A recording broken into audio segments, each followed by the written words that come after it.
أعوذ بالله من الشيطان الرجيم. بسم الله الرحمن الرحيم. السلام عليكم ورحمة الله وبركاته. الحمد لله رب العالمين وبه نستعين. أشهد أن لا إله إلا الله وحده لا شريك له، وأشهد أن سيدنا محمدا عبده ورسوله. اللهم صل وسلم وبارك على سيدنا محمد وعلى آله وصحبه وبارك وسلم. اللهم اشرح لي صدري ويسر لي أمري واحلل عقدة من لساني يفقهوا قولي. أما بعد، firman Allah Subhanahu wa ta'ala, Inna anzalna ilaika al-kitaba bil-haqqi litahkuma bainan nasi bima araka Allah wa la takun lil kha'inina khasima. Sesungguhnya kami turunkan kepadamu, wahai Muhammad, Al-Quran yang membawa kebenaran, supaya engkau berhukum di antara manusia menurut apa yang telah Allah tunjukkan kepadamu melalui wahyu. Dan janganlah engkau menjadi pembela bagi orang-orang yang khianat. Sadaqallahul azim. Muslimin dan muslimat yang dirahmati oleh Allah, alhamdulillah, dengan kesyukuran kita panjatkan kehadirat Allah Subhanahu wa ta'ala yang masih lagi membangkitkan kita dengan iman, dan kita pun semakin dekat dengan kedatangan bulan Ramadan al-Mubarak yang dah tak sampai sebulan. Dalam keadaan hari ini Allah Ta'ala tengah menguji kita dengan cuaca yang sedikit lebat hujannya.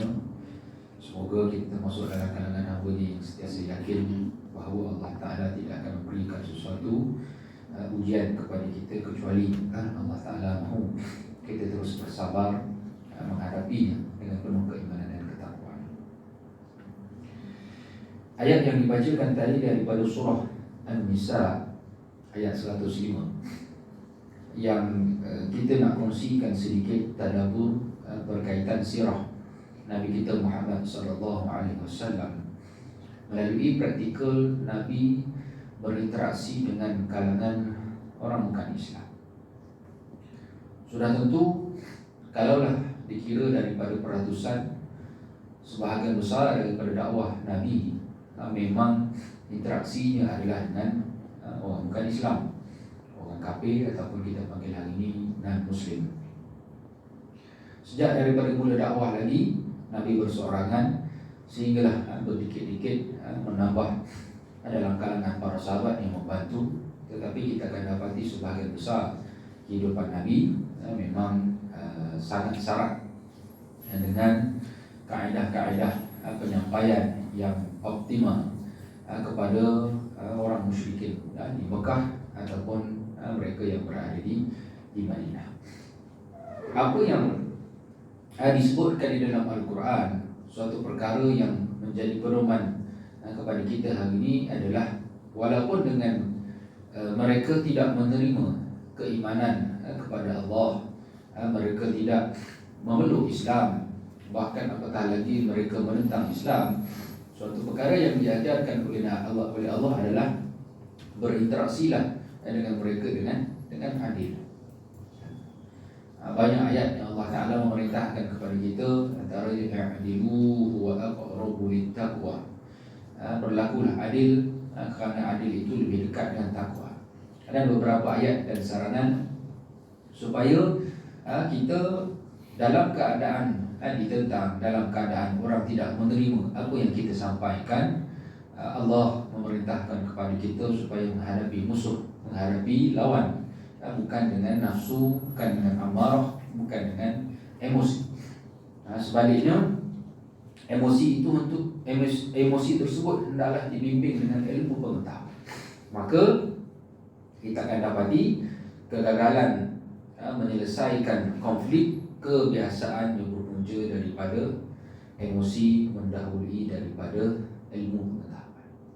Emosi memang diperlukan supaya tindakan yang dibuat itu bersesuaian, tetapi berlebihan dalam emosi, walaupun mungkin di pihak kita lega, merasa lapang, tetapi bagaimana dengan isu dan konflik yang berlaku yang akhirnya akan menjadi berpanjangan. Nabi SAW beberapa kali didesak oleh para sahabat. Abu Bakar desak Nabi. Tapi kenapa masih lagi kita tidak Sayyidina Umar mendesak Nabi beberapa kali, banyak kali. Kita kan dah ramai. Kenapa kita tak lawan je mereka? Kenapa kita tak menyuarakan Islam ni dengan lebih agresif? Nabi jawab mudah. Inna laqalil, kita ni masih sedikit. Sayyidina Umar desak lagi, bukankah kita di pihak kebenaran? Nabi kata tak boleh. Sampai mereka ada sahabat yang ketika mana mereka diseksa, maka mereka request, Nabi tak boleh ke kami nak balas? Nabi kata tak boleh, Allah tak izinkan aku lagi. Betapa kalau ikut emosi lah, tak ada orang boleh sanggup tengok kawan kita kena pukul dan sebagainya. Sebab itu nikmat yang akan kita rasai nanti Allah Ta'ala berikan ketika mana kita masuk syurga. InsyaAllah kita lah, InsyaAllah. Dalam surah Yasin ayat 55 kita baca apa? Inna ashabal jannati al-yawma fi syughulin fakihun. Tuan-tuan pun dah hafal. Tapi makna dia sepatutnya memberi inspirasi kepada kita bahawa ayat ini Allah nak bagi tahu kerehatan kita kat syurga ni. Apa maksud dia? Sesungguhnya ahli-ahli syurga, mereka berada di taman-taman, ataupun ashabul jannah. Jannah itu syurga lah. Jannah ini ada dua maksud, satu taman, satu memang syurga. Pada waktu itu kita bersenang lenang, insya-Allah. Kita berada di atas singgasana, kita berbaring di atas katil-katil yang kita kata sangat-sangat selesa, sambil berteduhan di bawah pokok-pokok, buah-buahan, dalam keadaan fi syughulin fakihun, bermaksud ahli neraka sedang diseksa. Pada waktu ni orang beriman tahu orang kafir tengah kena seksa, tetapi apa yang orang beriman buat? Lantak orang, aku nak enjoy. Memang Allah Ta'ala nak bagi tahu, nak sampai momen tu, tunggu, sabar. Bila? Nanti dalam syurga kita boleh buat macam tu. Kalau kat dunia nampak orang kena belasah, kena beli, tak boleh kita biarkan. Tak boleh. Okay, kita kena bantu, kita kena buat sesuatu. Paling kurang kalau tak berani, report ke dan sebagainya. Dan kita memang, kalau di dunia kita biarkan orang lain dizalimi, di akhirat nanti kita akan kena charge di hadapan Tuhan. Sebab itu Tuhan dan Nabi sangat-sangat disuruh oleh dan dituntut oleh agama berlaku adil di muka bumi. Akhirat esok, waktu itulah lantak hampa lah. Dan esok kita pula kan, kalau kat dunia benda itu suatu kezaliman, tapi kat akhirat esok tak ada dah kira zalim tak zalim. Bahkan waktu itulah kita panggil revenge, yang paling kita inginkan sejak di dunia. Kerana apa? Bersusah payah kat dunia kita sampaikan Islam, tak nak ikut. Tak nak ikut satu hal, lawan pula bukan biasa-biasa. Macam-macam usaha buat untuk lawan Islam ni. Hari ni usaha untuk lawan Islam bukan biasa-biasa. Tapi Allah kata apa? Ya, mereka lawan kita, tapi kena berlaku adil. Ada satu kisah yang menarik melalui penurunan surah An-Nisa ayat 105 hingga ayat 115. Dia agak panjang, iaitu kisah seorang lelaki yang bernama Ta'mah bin Abi Rabb. Dan memang banyak riwayat dalam Ibnu Katsir pun ada, dengan berbagai-bagai riwayat pun ada yang riwayat tersebut maksudnya bertaraf boleh di bawah hujah lah, sama ada sahih ataupun hasan. Ada juga riwayat-riwayat yang jadi kita kena pilih riwayat. Ada berbagai versi lah. Secara umumnya Ta'mah bin Abi Rabb dia mempunyai seorang pakcik yang bernama Rifa'ah. Maka suatu hari Rifa'ah bin Zaid ni dia ada bawa satu bekas yang berisi makanan pun gandum lah, maksudnya kita kata barang mentah lah. Dan bersama-sama dalam bekas ini disimpan di tempat penyimpanan yang dalam tu ada sekali senjata apa, wallahu a'lam lah. Tetapi sekali maka Ta'mah ni dia nampak lah pakcik disimpan. Maka bila simpan, pada waktu tak ada orang, dia pergi curi. Umar bin Abi Ra ni orang Islam. Yang tak dipastikan lah dia masuk Islam tu bila. Yang pastinya kondisi ini berlaku di Madinah. Boleh jadi selepas mana pasal pembukaan kota Mekah, boleh. Kerana Nabi membahagikan kategori sahabat ni kepada dua kategori, iaitu mereka yang masuk Islam sebelum pembukaan kota Mekah, ni generasi awal, dan generasi awal tu pun dibahagi-bahagikan lagi. Kemudian generasi yang masuk Islam selepas pembukaan kota Mekah. Jadi boleh jadi Tu'amah bin Abi Ra' ni generasi yang kedua. Maka bila masuk Islam dalam keadaan yang macam-macam, boleh jadi niat itu tak berapa baiklah. Dan ada yang menyebutkan dalam riwayat, dia sejak daripada belum Islam memang dia ni hidup susah. Jadi tak berduit. Dan masuk Islam pun sama, masih lagi belum berubah nasib. Boleh jadi itu yang menyebabkan akhirnya dia nekat curi. Maka bila dia curi, dia berjalan, ialah orang curi ni kelang kabut. Dan saya seminggu ni pun tengok di area Mahkota Ceras dan Sungai Long berlaku kes pecah rumah berurutan. Dia kata, alamak, ni area rumah Perdana Menteri ni. Ada rekod ni kan, tak boleh jadi ni. Ni masuk Sungai Long tu dekat ke dengan rumah Perdana Menteri. Tag lah dia nanti. Jadi bila dia ambil barang kelang kabut dibawa, menyebabkan barang makanan tu tercucuk senjata yang ada, menyebabkan tumpah gandum. Ini terjadi kat Mekah Madinah ni tak hujan. Jadi kalau menitik tu seminggu pun ada lagi kesan tu. Kita seminit hilang kan hujan. Jadi lama kesan. Maka bila dia bawa tu, dia macam takut nanti orang tahu dia curi. Waktu ni siapa yang buat jahat, dia memang takut. Takut sangat. Kerana suasana tu orang buat baik dominan.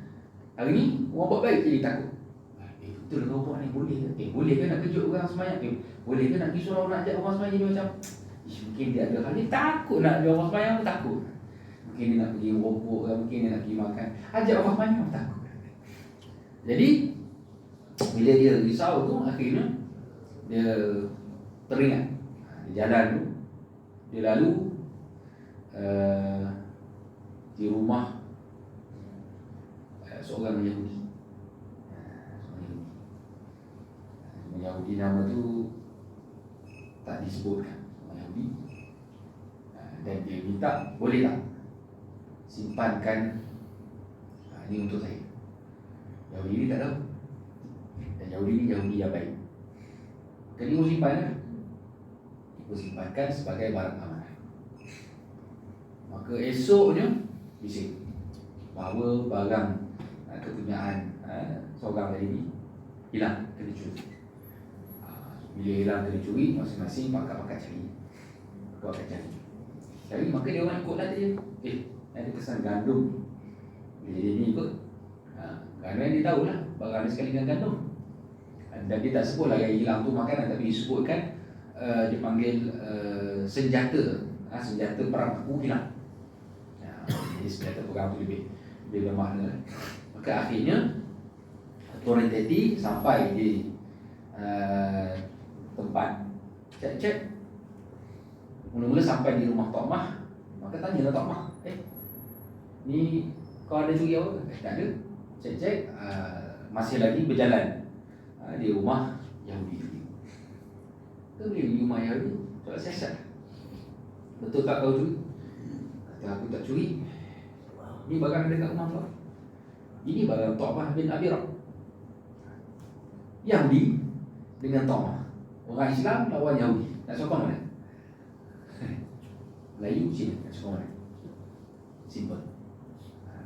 Itu contoh. Jadi si Yahudi ni bermati-matian lah. Tak, aku tak curi. Ini barang Tok Mah, dia yang simpan kepada aku. Kalau tak percaya, tanya Tok Mah. Apa jawapan Tok Mah? Aku tak tahu. Mungkin dia ni nak perangkap aku kot. Sebab tu dia lalu depan aku, nak bagi nak salahkan aku. Akhirnya dia bawa balik rumah dia. Akhirnya berlakulah pergaduhan yang sehingga melibatkan puak lah. Yahudi panggil kawan-kawan dia. Orang Islam pun datang lah bela orang Islam. benda tu daripada aspek kita kata sosial, betul lah. Mestilah kita nak tahu Yahudi ni kawan kita ni, mesti kita nak bela kan. Maka Yahudi bermati-matian lah, yang lain-lain pun bagi tahu dia ni orang baik, dia ni tak pernah menipu, dia ni bukannya orang jahat. Orang Islam, Yahudi penipu.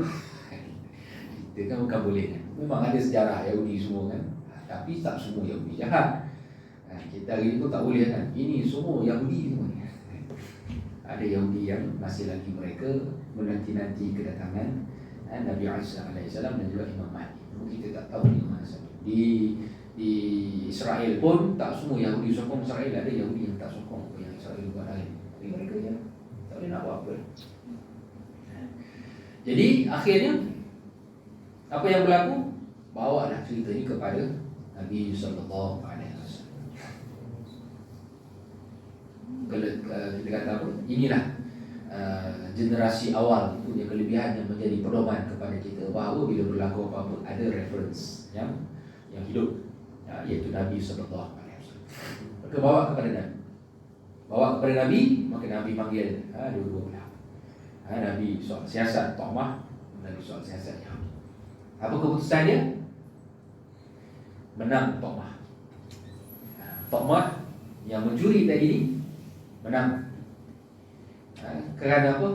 Tak cukup bukti. Bukti kat mana? Barang kat mana? Kat rumah si Yahudi. Dan macam mana boleh tuduh Ta'mah curi sedangkan barang dekat rumah ke? Tak kuat. Masuk mahkamah sama orang. Dan bila kita baca kisah, kita boleh anggap, kita boleh terfikir, patutlah Nabi kata peguam ni satu kaki tu dalam neraka. Sungguh bawa kes yang dah tahu dah memang dia salah.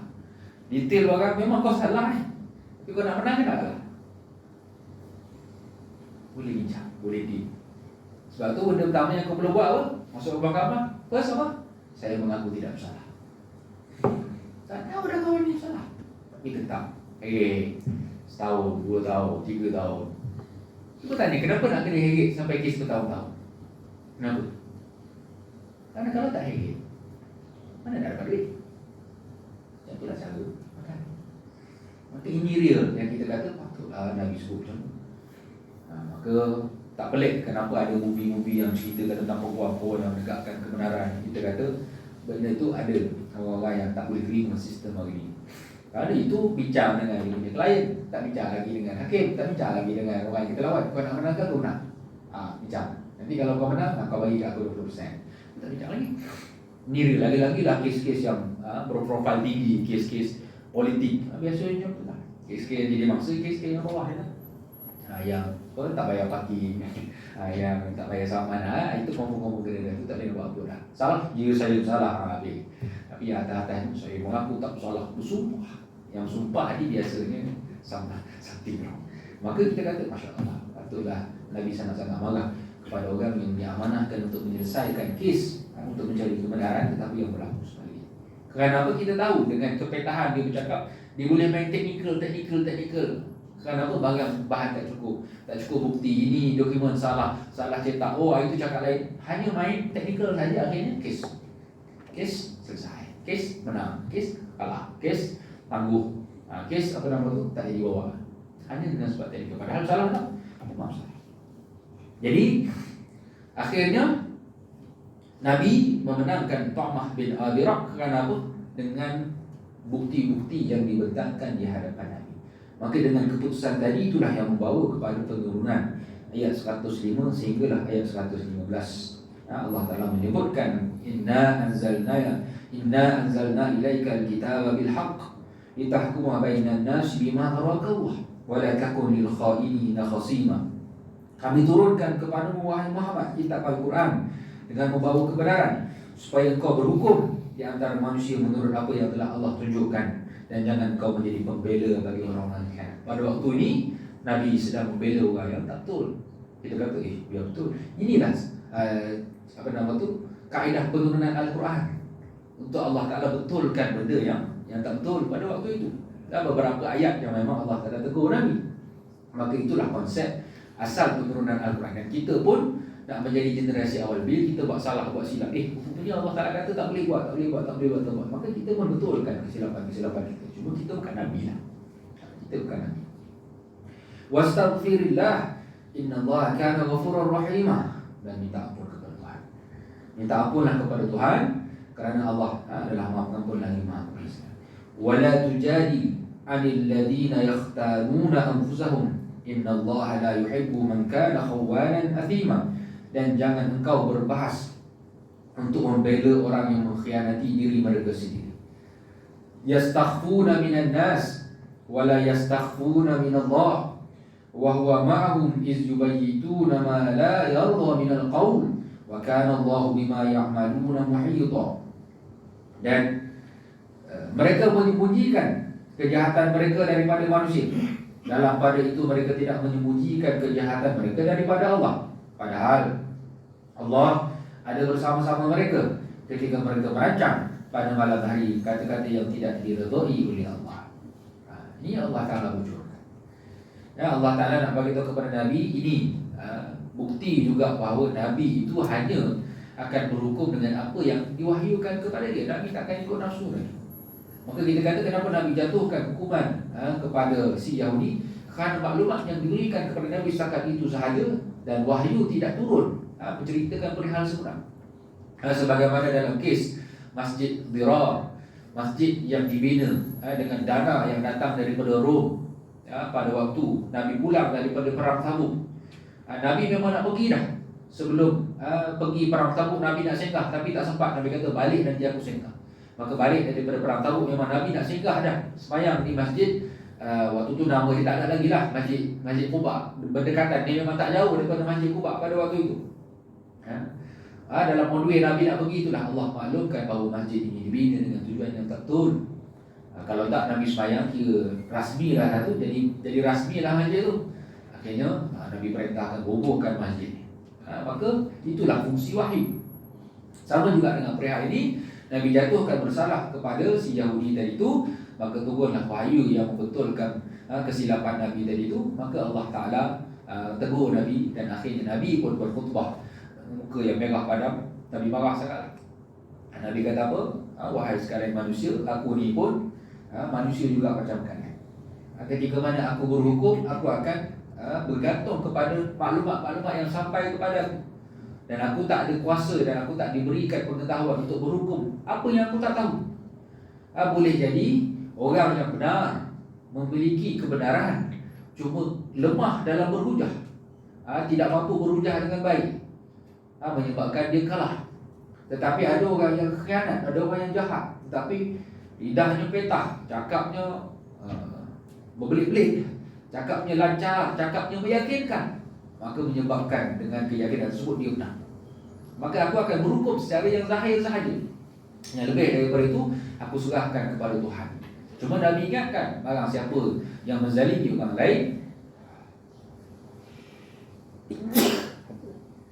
barang siapa yang menzalimi orang lain, maka ingatlah, bakaran neraka itu telah tersedia untuk dia. Ini je lah. Sama juga macam kita kat dunia. Bila kita baca cerita ni, kita yakin Masya Allah, kalau zaman Nabi pun telah berlaku kondisi sedemikian, apa jaminan zaman kita ni tak berlaku. Berapa ramai orang yang benar, orang yang baik dipersalahkan. Berapa ramai orang yang tahu kebenaran, tetapi dia tak boleh nak tegakkan kebenaran kerana tak cukup bukti. Maklumat ada, tak valid, tak kuat. Tetapi orang yang buat jahat ni, kelebihannya Allah Ta'ala bagi mulut dia, dia percayai, cakapnya meyakinkan. Ini realiti. Sebab tu dalam hadis akhir zaman, antara tanda-tanda kiamat adalah orang munafik akhir zaman lebih jahat daripada orang munafik pada zaman dulu, zaman awal. Zaman awal orang munafik buat kejahatan secara sembunyi-sembunyi. Abu Talha bin Rubai nak khianat ni senyap-senyap, tak ada orang tahu. Hari ni buat lagi. Maksudnya orang tahu dia jahat pun dia tak rasa bersalah. Ini kita kata zaman, kata apa, common sense manusia ni jadi rosak, menyebabkan dia tak reti, dia tak faham dan dia tak tahu Tak pastilah, tak faham ke tak tahu, buat tak faham. Tetapi itu realiti kejahatan di akhir zaman ini. Kejahatannya sangat-sangat berbeza dan berganda-ganda daripada generasi yang awal, yang menyebabkan tablet akan datang hadis-hadis yang memberikan motivasi kepada orang beriman berpegang dengan Islam di akhir zaman ini, seumpama menggigit dengan gigi geraham, berpegang kebenaran di akhir zaman ini, seumpama kita genggam bara api. Gambaran kepada memang bukan suatu perkara yang mudah untuk kita berpegang dengan ajaran Al-Quran, apatah lagi menegakkan kebenaran, sampailah kepada peringkat sekiranya berlaku konflik yang mencabar keimanan kita, benda benar dengan benda salah terang-terangan, kita ke mana kita perjuangkan, kita kata benda ni tak betul, benda ni tak betul, akhirnya yang kena pecat apa? Kita. Yang kena tolak gaji siapa? Kita. Yang kena pindahkan siapa? Maka ini cabaran-cabaran akhir zaman yang juga pernah berlaku situasi dan kes ni pada zaman Nabi SAW, dan kes-kes begini pun pernah berlaku pada zaman-zaman yang lain. Zaman Sayyidina Ali pun pernah kes yang masyhur tentang baju besi Sayyidina Ali.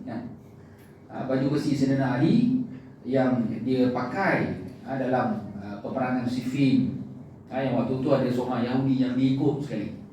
Maka dia tentera berjalan sampai tempat rehat, dia pergi ambil baju besi. Kalau perang Siffin pula, kita semua tahu kan, perang ni yang sangat-sangat tragik, menyebabkan tak perasan baju besi dia. Tapi lepas tu barulah perasan, dia nampak si Yahudi ni duk pakai baju besi dia. Kata Ali, ni baju besi aku, baju besi kan. Bukan macam kita beli t-shirt yang sama je kan. Memang kita tahu ini aku punya. Jadi akhirnya tuntut kena bawa ke mahkamah. Bila bawa ke mahkamah, hakim tanya simple je, ada bukti tak ni kau punya? Tu aku punya. Bukti maksudnya kena ada orang yang mengesahkan. Ada siapa? Anak beranak aku, mana boleh? Anak beranak tak boleh jadi saksi. Maka kata Sayyidina Ali, tak ada. Kalau tak ada, baju besi itu ada pada dia, maka keabsahan untuk dia punya itu lebih tinggi. Maka baju besi itu milik dia. Mereka je. Dan memang Yahudi ni test. Dan kita kena tahu hari ni musuh Islam, orang bukan Islam, memang suka test kita. Dia nak tengok emosi kita macam mana. Dan kalau memang kita mengamuk tak tentu pasal, memang lagi membenarkan kata-kata mereka bahawa Islam ni agama yang suka marah-marah.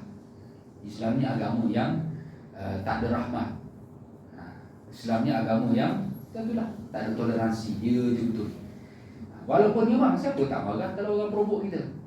Tetapi daripada satu aspek yang lain, arus Islamofobia hari ini memang bukan mudah untuk kita, bukan kita nak lawan pun, kita nak bertahan dengan arus Islamofobia itu pun suatu perkara yang sangat-sangat sukar. Baik, jadi ini kisah Tu'mah bin Abirah. Akhirnya apabila telah turun wahyu yang menegur Nabi SAW, maka Nabi pun berkhutbah dan membetulkan kembali keputusan tersebut, membenarkan si Yahudi dan menjatuhkan hukuman kepada Tu'mah. Diriwayatkan bahawa Tu'mah selepas mana kes ini lari dan dikatakan dia telah murtad. Nauzubillah. Jadi itu riwayat-riwayat tu ada yang problem, tetapi riwayat ini ada sebahagian yang boleh diterima dan disebut dalam kebanyakan tafsir. Ibn Katsir pun sebut, tafsir Al-Imam Al-Baghawi pun sebut, tafsir Al-Imam Qurtubi pun sebut cerita yang sama. Pada ayat ke-109, ha antum haula'i jalaltum anhum fil hayati dunya faman yujadilullaha anhum yawmal qiyamah amman yakunu alaihim wakila. Sedarlah ayat 100. Kamu ini adalah orang-orang yang telah menyimpang dari kebenaran. Kamu telah berhujah membela mereka yang bersalah dalam kehidupan dunia ini. Maka siapakah yang akan berhujah kepada Allah untuk membela mereka itu pada hari kiamat kelak? Atau siapakah yang akan menjadi pelindung mereka dari azab seksa yang disediakan oleh Allah? Peringatan Allah kat dunia. Kita nampak orang buat jahat, dua je. Sama ada kita akan betulkan kejahatan ataupun kita berada di sisi dia untuk bersama-sama menyuruhkan kejahatan. Ini kita ingat baliklah kesan perangai yang kita buat zaman sekolah dulu. Kawan buat jahat, kita backup kawan, tak nak bagi tahu ustaz kan apa? Oh, ini balaci ustaz. Takut dikatakan balaci ustaz, maka kita melupakan. Yang kita ingat orang yang tu habis kat situ je. Dia akan bawa sampai kita ketua. Maka sampai dalam pejabat pun bila kawan buat jahat, dalam pejabat pun kita bela dia. Kita suruhkan kejahatan ni, kenapa tak nak sampai ke orang atas. Dan benda ni Allah Ta'ala turut dalam Quran. Macam mana kita boleh bela orang yang buat jahat di muka bumi? Ke akhirat siapa nak bela kita? Ini Allah Ta'ala tanya. Dan jangan ingat waktu-waktu yang kita zalimi, bukan kita lah, maksudnya benda-benda kes-kes bully yang berlaku dalam kehidupan kita, ingat settle macam tu je. Tak. Di hari akhirat ini adalah hari keadilan. Tidak ada keadilan yang lebih tinggi kecuali pada hari akhirat. Sampai Nabi sebutkan dalam satu hadis betapa adilnya di hari akhirat nanti, kambing yang mereka berlaga pun, yang patah tanduk ni, di hari akhirat esok dia boleh repeat balik untuk patahkan tanduk kawan yang tadi. Kambing, kita manusia. Perumpamaan bahawa tidak akan ada yang tidak diadili di hari akhirat. Dan hadis yang lain Nabi sebutkan melalui riwayat Aisyah, barang siapa yang mengambil tanah orang lain sejengkal, dia akan dibenamkan dalam bumi tujuh petala bumi. Mana ada orang ambil tanah sejengkal? Ambil apa? Paling sikit suku ekar, paling sikit lah 1 lot. Besar ni paling kurang buat apa? Parking lot. Halang jalan orang, itu laluan orang buat parking.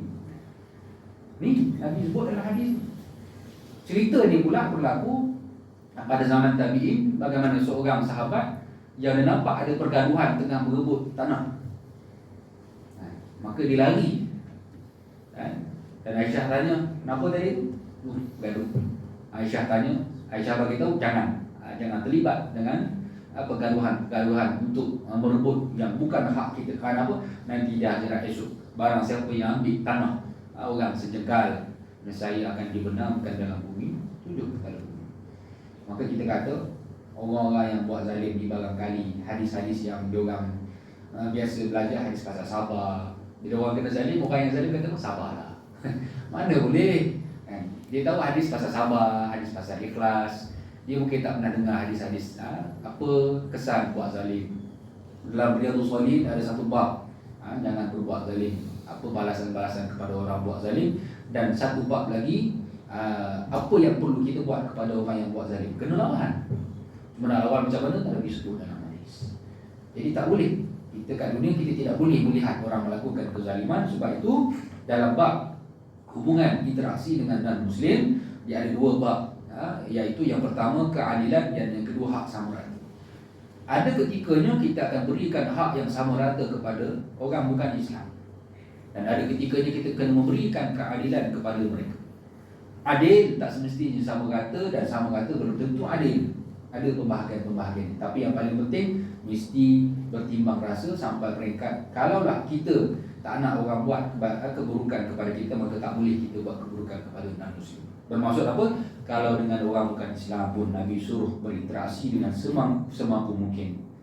Takkan interaksi dengan orang sesama Islam lebih kurang. Mestilah interaksi dengan orang Islam jauh lebih baik daripada interaksi kita dengan non-Muslim. Jadi itu pedoman kepada kita. Kalau kita kata kita nak bela orang bukan Islam sebab mereka dizalimi, pastikan kita bela orang Islam yang juga dizalimi. Hubungan kita dengan orang Islam diutamakan dalam masa yang sama. Jangan sampai orang bukan Islam melihat kita menzalimi mereka. Kedua-dua itu mesti diseimbang. Ada orang diberi petang anak orang bukan Islam, hak orang Islam dia pun tumpang kaki sendiri. Maka ini sudah tentu bukan perkara yang diajarkan oleh Nabi SAW. Jadi setakat itulah yang boleh kita kongsikan pada hari ini. Wallahu a'lam. Assalamualaikum warahmatullahi wabarakatuh. Bismillahirrahmanirrahim.